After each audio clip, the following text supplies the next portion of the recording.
জগন্নাথ বিশ্ববিদ্যালয়ের ছাত্র সংসদ নির্বাচনে শিবির সমর্থিত প্যানেলের ভূমিধ্বস বিজয় হয়েছে। আলহামদুলিল্লাহ। ছাত্রদল সমর্থিত প্যানেলের ভিপি ক্যান্ডিডেট ফাইট দিছে, তাও শেষ রক্ষা হয় নাই। যদিও ছাত্রদল প্যানেলের ভিপি ক্যান্ডিডেট কিন্তু গণ অধিকার পরিষদের, ছাত্রদল করা ছাত্র না।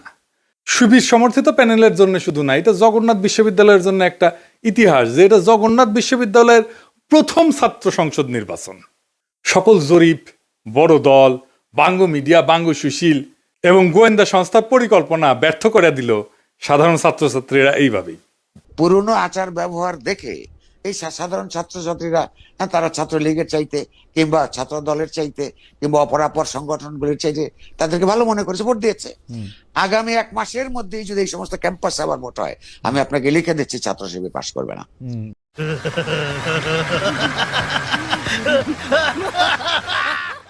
ইদানিং তো আবার জরিপ চলতেছে। জরিপে দেখা যায় বিএনপি ছাড়া কথা নাই। 70% লোক নাকি বিএনপিরে ভোট দিবে। এমিনেন্স একটা জরিপ করেছে, ওর মালিক আমার মেডিকেলের 3 বছরের জুনিয়র জাসদ করেছিল। ওর এনজিও হেলথ নিয়ে কাজ করে ওই এমিনেন্স। এখন নতুন ধান্দাবাজিতে নামিছে। শামীম শুনো, 70% লোক বিএনপিরে ভোট দিবি, হদ দিবি, পাশা পাইতে দিলে হোগাত ছাপ্পা দিয়ে দিবি, ব্যালটে দিবি পাবলিকে। এই জগন্নাথের ইলেকশন নিয়েও জরিপ করেছিল, কইছিল ছাত্রদল জিতবি। সেটা আবার বাসস, তার মানে বাংলাদেশ সংবাদ সংস্থা ছাপিয়েছিল, মানে সরকারি সংবাদ সংস্থা। এটি মাহবুব মোর্শেদকে চাকরি দিছে আসিফ নজরুল। পুরা আওয়ামী লীগ আমলে আওয়ামী লীগের সাথে সিস্টেম করে চলিছে। মাঝে মাঝে কুরকুরে নিয়ে উঠলে আমার নিয়ে স্ট্যাটাস মারতো। এটা আছে না, সুশীল গেরে একটা কুরকুরে নিয়ে আছে, পিনাকিরে নিয়ে স্ট্যাটাস মারে, আসলে আওয়ামী লীগ। কিন্তু মাঝে মাঝে আবার ভাব দেখায় আমি আওয়ামী লীগ না। ওরে নিয়ে এমডি বানাইছে বাসসের। মানে বাসসের এমডি হবে সাংবাদিকতার সিনিয়র সাংবাদিক, তা না ওক নিয়ে বসেছে। এইভাবে আসিফ নজরুল বহুত বালসালরা চাকরি দিছে। এখন সব কয়টা বিএনপির সার্ভিস দিতেছে, এইভাবে সার্ভিস দিতেছে। এরা জানে বিএনপি ক্ষমতা না আসতে পারলে হোগাত লাথি দিয়ে খেতাবে, তাই হোগা দিয়া পাহাড় ঠেলিচ্ছে। যেটি লাথি খাবি সেটা দিয়া পাহাড় ঠেলিচ্ছে। এইগুলা এভাবে পুরা প্রফেসর ইউনূসের প্রশাসন বিএনপির জন্য খাটিচ্ছে, অভিনব উপায়ে খাটিচ্ছে। এটা কথা কয়েনি প্রফেসর ইউনূসের প্রশাসন, উপদেষ্টা মণ্ডলী শুনেন, মন দিয়ে শুনেন। বৃহত্তর বিএনপির প্রফেসর ইউনূসের উপদেষ্টা পরিষদের শাখার সদস্যরা এবং প্রশাসনে বিএনপির লেসপেন্সাররা শুনে রাখেন, আপনারা রাষ্ট্রের কর্মচারী, ওই রাষ্ট্রের মালিক জনগণ, বিএনপি না। মাথায় রাখেন, একদিন না একদিন জনগণের সরকার আসবে ক্ষমতায়, সেদিন কিন্তু কোনো ছাড় পাবেন না। সেই সরকার প্রফেসর ইউনূসের সরকারের মতো ধ্বজভঙ্গ সরকার হবে না। সেই সরকার হবে জুলাইয়ের আগুনে উদ্দীপ্ত সরকার। হোগার চামড়া কিন্তু তুলে নেওয়া হবে, মাইন্ড ইট। পলাহে পারবেন না। রাষ্ট্রের কর্মচারী হিসেবে নিরপেক্ষ থাকবেন, সামান্যতম পক্ষপাতিত্ব করবেন তো সেইটার কাফফারা দিতে হবে, মাপ নাই। সেই কাফফারা ভয়ঙ্কর হবে, সরি কওয়ার কলার টাইম পাবেন না।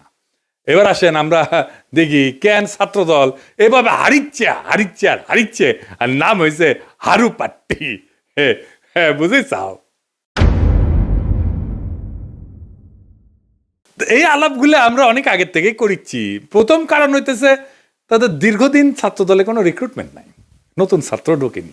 না ঢুকলে দল থেকে আওয়ামী বিরোধী ছাত্র রাজনীতি তো বন্ধ থাকে নাই, তাই না? ওরা কয় যে শিবির আছে কারণ ওরা গুপ্ত রাজনীতি করছে। তা আওয়ামী বিরোধী ছাত্র রাজনীতি কি বন্ধ ছিল? ছাত্রলীগের লুঙ্গির তলে ছিল নাকি শিবির? নূরের দল তাইলে কেমনে তৈরি হইল? নাহিদ আসিফরা কিভাবে তৈরি হইল? ওরা তো গুপ্ত রাজনীতি করে নাই। শিবির প্রকাশ্য রাজনীতি করে নাই, কারণ সে বিপ্লবী রাজনীতি করছে। বিপ্লব মানে এক্সিস্টিং সিস্টেমের রাপসার, এটার ভেঙে ফেলতে হয়। যেই শক্তি প্রকাশ্য সে ইতিমধ্যে রাষ্ট্রীয় নজরদারির ভিতরে থাকে, তাই সে রাপসার করতে পারে না এক্সিস্টিং সিস্টেমকে, বিপ্লবী হইতে পারে না। বিপ্লব মানে অসম লড়াই। এইখানে ট্রান্সপারেন্সি থাকাটা আত্মঘাতী, গোপনীয়তা এখানে নৈতিকতা না, এইখানে স্ট্রাকচারাল নেসেসিটি। বিপ্লবী হইতে হইলে তাকে গোপনে রাজনীতি করতে হবে। এই কাজটা করেছে শিবির, সেই জন্য বিপ্লবী ক্যারেক্টার নিয়ে দাঁড়াইছে। সেই জন্যই তারা এই ভূখণ্ডের ইতিহাসে সবচেয়ে শক্তিশালী ছাত্র সংগঠন হিসেবে উত্থিত হয়েছে। গুপ্ত ছিল, ছাত্রলীগের লুঙ্গির তলে ছিল, এইসব বইলা লাভ হয়েছে কেন? হয় নাই, হবেও না। এইবার দ্বিতীয় ইস্যু, বিএনপির ভুল রাজনীতি। ভুল বলাটা ঠিক না, মানে যেই রাজনীতি করতেছে মুক্তিযুদ্ধের চেতনা মারাইতেছে সেটা আত্মঘাতী হইতেছে। ক্রমাগত তারা মুক্তিযুদ্ধের চেতনা ডুবন্ত নৌকায় চইরা নিজের রাজনৈতিক ভবিষ্যৎকে ধ্বংস করিচ্ছে। মানুষজন এই কথা আওয়ামী লীগ আর বামেদের কাছে শুনিছে, তো এখনো শুনে, তাই না? এতদিন 15 বছর ধরে শুনিছে, মাইক লাগে শুনিছে। তারা এই কথার প্রতিধ্বনি যখন বিএনপির কাছে শুনে, সে তখন মনে করে আরে এটা তো আওয়ামী লীগ, এটাই তো ইন্ডিয়ার বন্ধু। আর সত্যি সত্যি যখন ইন্ডিয়ানদের উচ্ছ্বাস দেখে তারেক রহমানকে নিয়ে, আর তারা প্রকাশ্যেই বলে তারেক রহমান আর বিএনপি তাদের পছন্দের দল, তখন মানুষ দুয়ে দুয়ে স্যার মিলায়। সুবীর ভৌমিকের কথাটা আবার শুনেন, এডিটর সাহেব শুনান। ভারত বাংলাদেশে কোন সরকার চাইবে? খুব সোজা উত্তর আমি তোমায় দিয়ে দিচ্ছি। Awami League is not in election, next best option is BNP, obviously not Jamaat. তারা অলরেডি 50 লাখ লোক নিয়ে জেহার টেয়াদের হুমকি দিচ্ছে, ফলে জামাত অবভিয়াসলি ইন্ডিয়া চাইবে না। অত অনেক কথা, ডিপ্লোম্যাটিক কথা বলে তো লাভ। কানেকশনটা হচ্ছে 71। আমরা একসাথে, আমার সৈন্য এবং মুক্তিযোদ্ধারা রক্ত ঝরিয়েছে, সেই সুবাদে Awami League. This is the historical fact. তো এই জায়গাতে হঠাৎ করে আজকে অন্য কিছু ডাইনামিক্স চলে আসবে, এটা তো আশা করাটাও ভুল। কিন্তু যে গভর্নমেন্ট আসবে তার সাথে ইন্ডিয়াকে তো ডিল করতে হবে। শুনেছেন? এই সুবীর ভৌমিকের কথাটা কাইতে নিয়ে মোবাইলে সেভ করে রাখবেন, আর ভোটার ক্যাম্পেইনে গেলে এটা ভোটারদের শুনেবেন, কাম সারা হয়ে যাবে। ভোটার পাশায় ছাপ দিয়া ভোট দিবে বিএনপিতে। আর তার উপরে যদি দেখে সেই আওয়ামী লীগের অলিগার্ক লবণ কামালদের সাথে তারেক রহমানের হাত মিলায়, তখন পাবলিকে বুঝা যায় এটা সেই আগের বন্দোবস্ত। আমরা হাসিনাকে তাড়াইছি, কিন্তু তার তৈরি বন্দোবস্ত এখনো আছে, আর এই বন্দোবস্তের মালিকানা নিছে বিএনপি। আওয়ামী লীগের এই বন্দোবস্ত, এই শক্তি বিএনপিকে আশ্রয় করে আবার শক্তি নিয়ে ফিরে আসতেছে, যেন আপা চট করে ঢুকে যাইতে পারে। ইউনিভার্সিটিগুলোতে বিএনপির এই অবস্থা হইতো না যদি আমার চাইনিজ বুদ্ধি নিত। সেটা তো বিএনপি শুনবে না, সে শুনবে ভুট্টো সাহেবের কথা। যাই হোক, আমার ক্ষুদ্র ভাতারা কবে আন্নার কাছে দাদা সব স্ট্র্যাটেজি থাকে না, তা থাকে না। তো এই স্ট্র্যাটেজি আমি বানাইবার পারি, কয়া দিতেছি, কমো কয়া দি। এখন তো কয়া দিলেও কোনো লাভ করবার পারবি না, কিন্তু কয়া দি যে কেমনে এটা করা যায় গেল নি। আসেন এটা শুনি দেখি, মজা পাবেন কলে। ছাত্র দলে যে রিক্রুটমেন্ট নাই, এটা তারেক রহমান সহ সব বিএনপি নেতারা জানে, স্থায়ী কমিটির সবাই জানে, স্বীকার করে, কিন্তু এইটারে কেমনে ম্যানেজ করবে সেটা জানে না। এই প্রসঙ্গে একটা প্রফেশনাল গল্প বলি আর কি, খুব বেসিক কনসেপ্টের গল্প আর কি। প্রোডাক্ট লাইফ সাইকেলের মার্কেটিং এর একটা খুব বেসিক কনসেপ্ট। কিসে দেয়? যে কোনো প্রতিষ্ঠানের, মানুষের, দলের, পণ্যের একটা লাইফ সাইকেল থাকে বা জীবন চক্র থাকে। মানে জন্ম, বেড়ে ওঠা, তারুণ্য, যৌবন, বার্ধক্য, মৃত্যু, মানুষের যে জীবন চক্র ঠিক তেমন একটা দলের বা পণ্যের ঠিক এরকম লাইফ সাইকেল বা জীবন চক্র থাকে। প্রথমে এটাকে বলা হয় ইন্ট্রোডাকশন বা উদ্ভব পর্ব, গ্রোথ বা উত্থান পর্ব, ম্যাচুরিটি বা আধিপত্য পর্ব, ডিক্লাইন বা পতন পর্ব। শিবির আছে উত্থান পর্বে, ছাত্রদল আছে পতন পর্বে। বুঝছাও? এইটা সব দেখে দেন কে কোনটি আছে। এই লাইফ সাইকেলকে চাইলে এক্সটেন্ড করা যায়। ম্যাচুরিটিতে আসলে আলাদা স্ট্র্যাটেজি নিতে হয়, যেন আবার নতুন কইরা সে উত্থান পর্বে চলে যেতে পারে। এই পতন পর্ব শুরু হইলেও আবার তাকে উত্থান পর্বে নিয়ে যাওয়া যায় কলে কিছু কিছু বিশেষ ক্ষেত্রে, কিন্তু একটা জায়গা আনা যায় না। সেটা হইতেছে হিস্টোরিক্যাল লেজিটিমেসি কোলাপস যদি হয় পলিটিক্যাল পার্টির ক্ষেত্রে। এটা শুনতে খটোমটো লাগলেও সোজা কলে, খুবই সোজা। মানে আমি যা বইলা আমার বৈধতা আনিছি তার উল্টা কাজ করলে লেজিটিমেসি কোলাপস হয়। এইটা ছাত্রদল আর বিএনপি দুইটারই হয়েছে। বিএনপি মুক্তিযুদ্ধরে তার পলিটিক্যাল অ্যাঙ্কার বানাইছে, উঠি খুঁটি গাড়িছে, কিন্তু বিএনপি ছিল আওয়ামী লীগের মুক্তিযুদ্ধের বয়ানের অ্যান্টিথিসিস। মুক্তিযুদ্ধ হয়েছে বাঙালি জাতীয়তাবাদের স্লোগান নিয়ে, তাই না? সংবিধানে তো ঢুকেছে। তো বিএনপি আসছে বাংলাদেশি জাতীয়তাবাদ নিয়ে। মুক্তিযুদ্ধের চেতনা ছিল ধর্ম নিরপেক্ষতা, বিএনপি আনিছে পরম করুণাময় আল্লাহ তাআলার উপর পূর্ণ আস্থা এবং বিশ্বাস।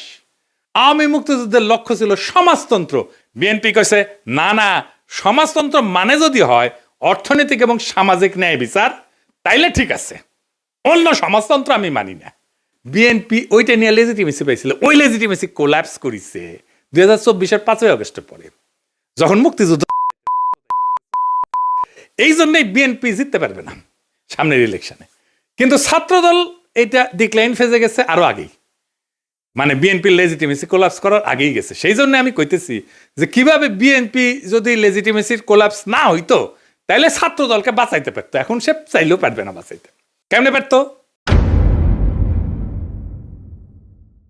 প্রথমে ছাত্র দলকে বিলুপ্ত করে দিতে হইতো, থেকে লাভ নাই, কারণ দল তো নাই, সমর্থন নাই, রিক্রুটমেন্ট নাই, থেকে লাভ কি? ভোটে জিতে না, হারু পাট্টি। তাইলে এটারে বিলুপ্ত কইরা সবাই রে বৈষম্য বিরোধী ছাত্র সংগঠনে একীভূত করতে হইতো। এটা হইলে বৈষম্য বিরোধী ছাত্র সংগঠনের সবচেয়ে বড় স্টেক হোল্ডার হইতো ছাত্র দল থেকে আসা লোকগুলা। বৈষম্য বিরোধী ছাত্র সংগঠনই হইতো বিএনপির গণছাত্র সংগঠন।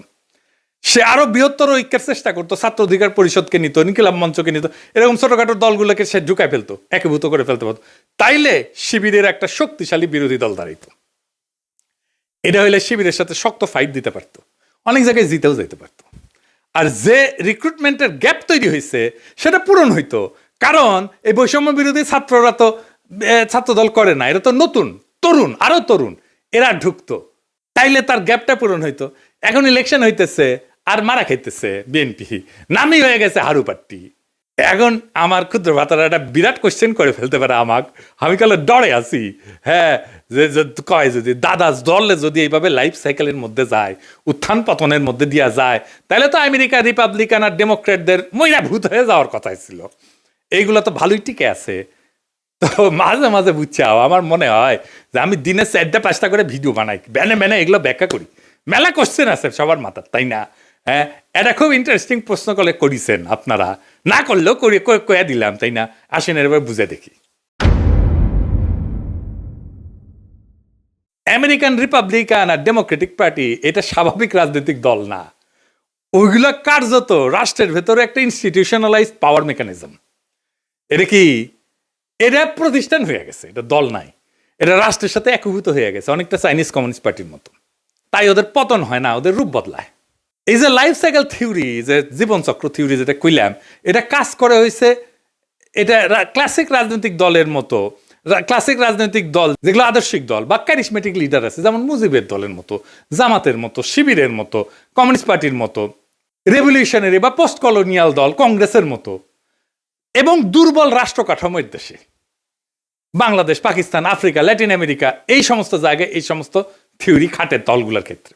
কংগ্রেসের মরে যাওয়া দেখে বুঝতে পারতেছেন, বিজেপির উত্থান থেকে বুঝতে পারতেছেন। আমেরিকান পার্টিগুলো আলাদা, রিপাবলিকান পার্টি, ডেমোক্রেটিক পার্টি, কোনোটাই কোনো ইডিওলজি না, কিন্তু কোনোটা একজন লিডারের উপরে দাঁড়ানো না, আদর্শিক নেতা নাই, কোনোটা একটা শ্রেণীর একচ্ছত্র প্রতিনিধি না, বরং এরা হইলো একটা নির্বাচনী ঐক্যের একটা ফ্রন্ট। এবং এরা কখনো পতন হয় না কয়েকটা কারণে, আমি এটা করে বলি। এক নম্বর হইতেছে টু পার্টি সিস্টেম, এখানে 3 নাম্বার পার্টি এসে ক্ষমতার অংশ হওয়া এক্সট্রিমলি ডিফিকাল্ট। সেই জন্য এই 2 পার্টির বাইরে আসলে কেউ যাইতে চায় না, রিস্ক নেয় না। আমেরিকার মানুষ রাগ করলে নতুন দল বানায় না, পুরানো দলের ভিতরে ঢুকে সেটা বদলানোর চেষ্টা করে। এবং আপনি দেখবেন রিপাবলিকান এবং ডেমোক্রেটিক পার্টি দুটেরই বদল হয়েছে ভিতর থেকে মেলাবার, 1-2 বার না। এই কারণে দল ভাঙে না, ভেতরের রূপটা বদলায় যায়। এখানে পার্টি মানে কিন্তু দর্শন, আদর্শ না। রিপাবলিকান মানে একটা জিনিস না, কিন্তু একটা পার্টি না। এর মধ্যে রিগানের কনজারভেটিভ পার্টি আছে, বুশের নিউকন আছে, ট্রাম্পের পপুলিস্ট পার্টি আছে, ন্যাশনালিস্ট পার্টি আছে। ডেমোক্রেটিক মানেও এক জিনিস না। ক্লিনটনের নিও লিবারেল আছে, ওবামার টেকনোক্রেটিক পলিটিক্স আছে, বার্নি স্যান্ডার্সের ডেমোক্রেটিক সোশ্যালিস্ট আছে। তাই ভেতরের আইডিওলজি কে নেতৃত্ব দিচ্ছে সেই আইডিওলজিটা বদলায়, কিন্তু পার্টি থাকে। আর একটা জিনিস হচ্ছে স্টেট পার্টি, একটা ফিউশন হয়েছে আমেরিকা, পার্টি আর স্টেট একসাথে মিলে গেছে। যেমন ধরুন কংগ্রেস ককাস বলে একটা জিনিস আছে, যেখানে 2 পার্টি একসাথে কাজ করে।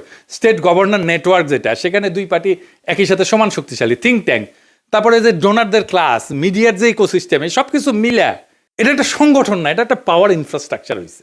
আমেরিকান এলিটদের যে কনফ্লিক্ট, এইটা ম্যানেজ করা হয় এই 2 পার্টির এই সিস্টেমের মধ্যে দিয়া। এই 2 দল আসলে এলিটদের মধ্যে পাওয়ার শেয়ারিং মেকানিজম। জনগণের যেটা ক্ষোভ, এটাকে ইনস্টিটিউশনাল চ্যানেলের মধ্যে ঢুকে দেয়। আর এরা ক্রাইসিসে ভেঙে যায় না, রিব্র্যান্ড করে নিজেদেরকে। যেমন ধরেন ভিয়েতনাম যুদ্ধের পরে ডেমোক্রেটদের রিফর্ম হয়েছিল, সিভিল রাইট মুভমেন্টের পরে রিপাবলিকানরা একটা সাউদার্ন স্ট্র্যাটেজি নিয়েছিল, 2016-তে সেটাতে ট্রাম্পের নতুন তত্ত্ব, এই পপুলিস্ট তত্ত্ব নিছে। তারা ইডিওলজিক্যাল রিসাইক্লিং করে। তার মানে কি ওরা কখনো মরবে না? মরবে, কিন্তু পার্টির নাম মরবে না, ভেতরের আত্মা মরে যাবে। আজকের রিপাবলিকান পার্টি লিঙ্কনের রিপাবলিকান পার্টি না, আইসেনহাওয়ারের রিপাবলিকান পার্টি না, আজকের Democratic party John F Kennedy Democratic party না, বা ফ্র্যাঙ্কলিন রুজভেল্টের ডেমোক্রেটিক পার্টি না, কিন্তু লেভেলটা টিকে থাকে দলের, কারণ লেভেলটাই পাওয়ারের টিকিট। বাংলাদেশের দল মানে রাজনীতি, আমেরিকায় দল মানে রাষ্ট্র পরিচালনার সফটওয়্যার। সফটওয়্যার তো আপডেট হয়, ডিলিট হয় না, ইনকাই আর কি, সেই জন্যে এগুলা ডিক্লাইন হয় না। তো জগন্নাথ বিশ্ববিদ্যালয়ের নতুন ছাত্র সংসদকে অভিনন্দন।